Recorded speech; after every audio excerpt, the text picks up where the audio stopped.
Hello ನನ್ನ ಕುಟುಂಬದವರೇ, ಹೇಗಿದ್ರೆ ಎಲ್ಲರೂ. ಇವತ್ತು ನಾನು ನಿಮ್ಮ ಜೊತೆ ಶೇರ್ ಮಾಡ್ತಾ ಇದ್ದೀನಿ ಸೂಪರ್ ಆಗುವಂಥ ಹಾಗೂ ಬೇಗನೆ ಆಗುವಂಥ ಬ್ರೇಕ್ಫಾಸ್ಟ್ ರೆಸಿಪಿ.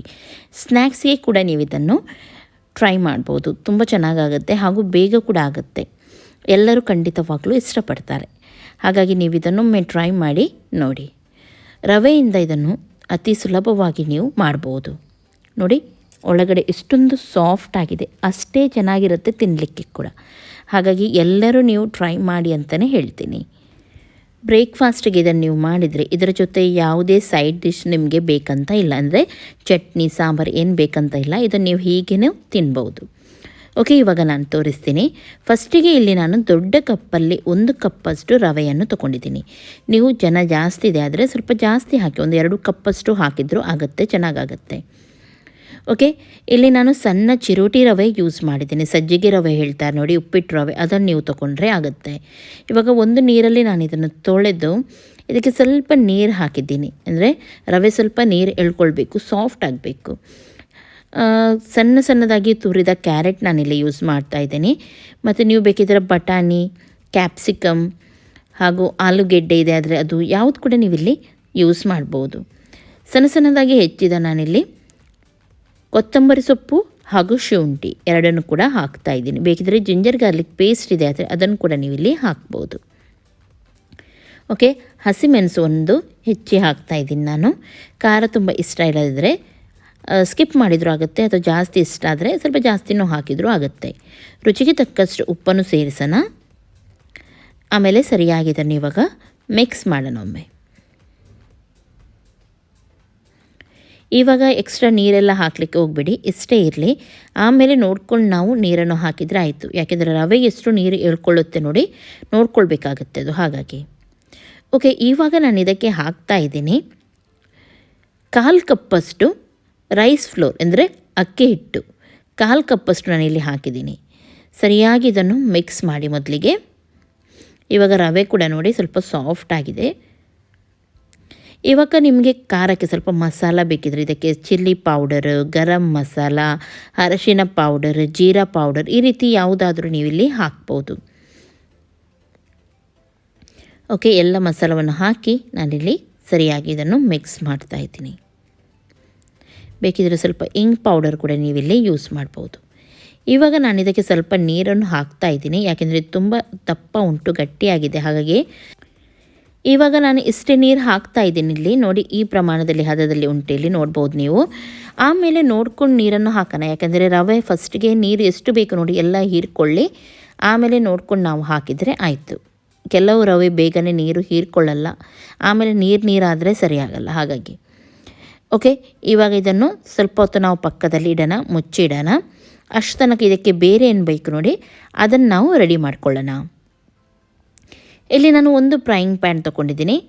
ಅದರಲ್ಲಿ ಸ್ವಲ್ಪ 1 ಚಮಚದಷ್ಟು ಎಣ್ಣೆಯನ್ನು ಹಾಕ್ತಾಯಿದ್ದೀನಿ. ಹಾಗೂ ಇದಕ್ಕೆ ನಾನು ಹಾಕ್ತಾಯಿದ್ದೀನಿ ಜೀರಿಗೆ. ಒಂದು 1/4 ಚಮಚದಷ್ಟು ಜೀರಿಗೆ ನೀವು ಇಲ್ಲಿ ಹಾಕಿದರೆ ಸಾಕು. ಆಮೇಲೆ ಸಣ್ಣ ಸಣ್ಣದಾಗಿ ಹೆಚ್ಚಿದ 1 ಈರುಳ್ಳಿಯನ್ನು ನಾನಿಲ್ಲಿ ಹಾಕ್ತಾಯಿದ್ದೀನಿ. ಬೇಕಿದ್ರೆ ನೀವು ಇಲ್ಲಿ ಸಣ್ಣ ಸಣ್ಣದಾಗಿ ಹೆಚ್ಚಿದ ಕಾಯಿ ಉಂಟು ನೋಡಿ, ಅದನ್ನು ಕೂಡ ಇಲ್ಲಿ ಯೂಸ್ ಮಾಡ್ಬೋದು.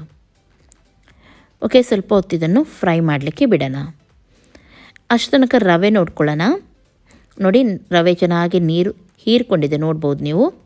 ನೋಡಿ, ಗಟ್ಟಿಯಾಗಿದೆ ನೋಡಿ. ಇವಾಗ ಇಷ್ಟು ಹದಕ್ಕೆ ಉಂಟು. ಇದಕ್ಕಿಂತಲೂ ಸ್ವಲ್ಪ ತೆಳುವಾಗಿ ಮಾಡಲಿಕ್ಕೆ ಉಂಟು ನಾವು. ಇದಕ್ಕೆ ಸ್ವಲ್ಪ ನಾನು ಲಿಂಬೆ ರಸ ಹಿಂಡ್ತಾ ಇದ್ದೀನಿ.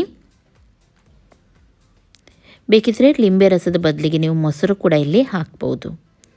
ಹಾಗೂ ಸ್ವಲ್ಪ ನೀರನ್ನು ಹಾಕ್ತಾ ಇದ್ದೀನಿ ನೋಡಿ. ಈ ರೀತಿ ಇರಬೇಕು, ಈ ಹದಕ್ಕೆ ಬಂದರೆ ಇದು ಸರಿಯಾಗುತ್ತೆ.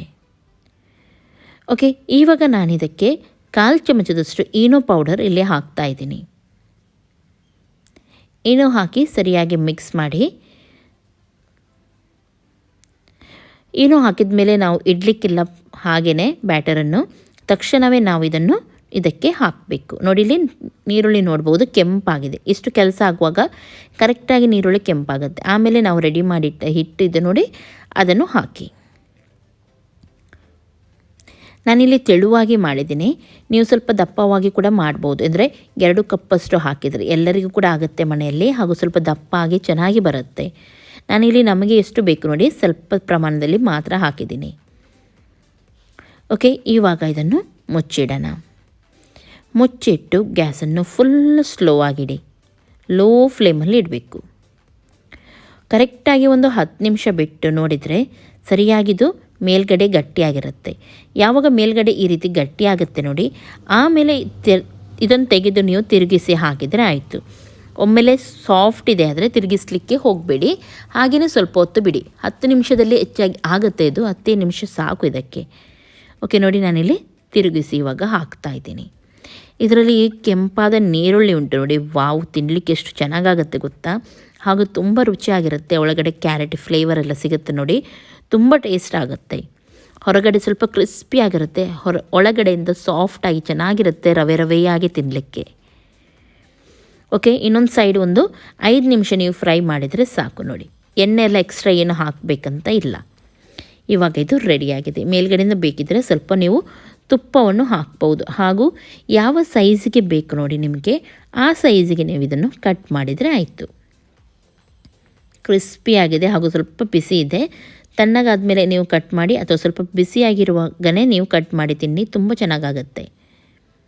ನಾನು ಹೇಳಿದಾಗೆ ಇದರ ಜೊತೆ ನಿಮಗೆ ಯಾವುದೇ ಸೈಡ್ ಡಿಶ್ ಬೇಡ, ಅಂದರೆ ಚಟ್ನಿ ಎಲ್ಲ ಬೇಕಂತ ಇಲ್ಲ. ಆದರೂ ನಿಮಗೆ ಚಟ್ನಿ ಎಲ್ಲ ಇಷ್ಟ ಇದೆ ಆದರೆ ಪುದೀನ ಚಟ್ನಿ ಎಲ್ಲ ತುಂಬ ಚೆನ್ನಾಗಾಗುತ್ತೆ. ಸಾಸ್ ಜೊತೆ ಕೂಡ ನೀವು ಇದನ್ನು ತಿನ್ಬೋದು ನೋಡಿ.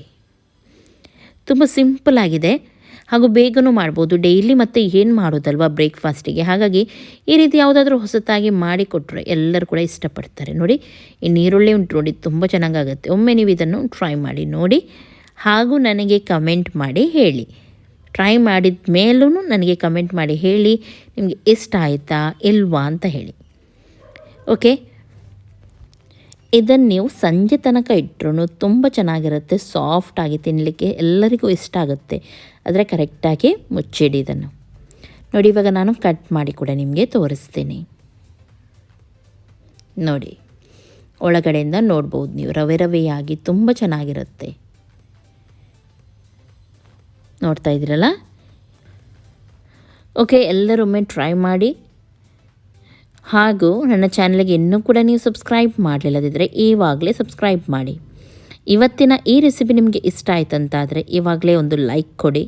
ನಿಮ್ಮ ಫ್ರೆಂಡ್ಸ್ ಜೊತೆ ಎಲ್ಲರ ಜೊತೆ ನನ್ನ ರೆಸಿಪಿಯನ್ನು ಶೇರ್ ಮಾಡಿ. ಹಾಗೂ ನನ್ನ ಇನ್ನೊಂದು ರೆಸಿಪಿ ಚಾನಲ್ ಉಂಟು, ಪ್ರಿಯಾಸ್ ರೆಸಿಪಿ ಅಂತ ಹೇಳಿ, ಅದನ್ನು ಕೂಡ ಫಾಲೋ ಮಾಡಿ.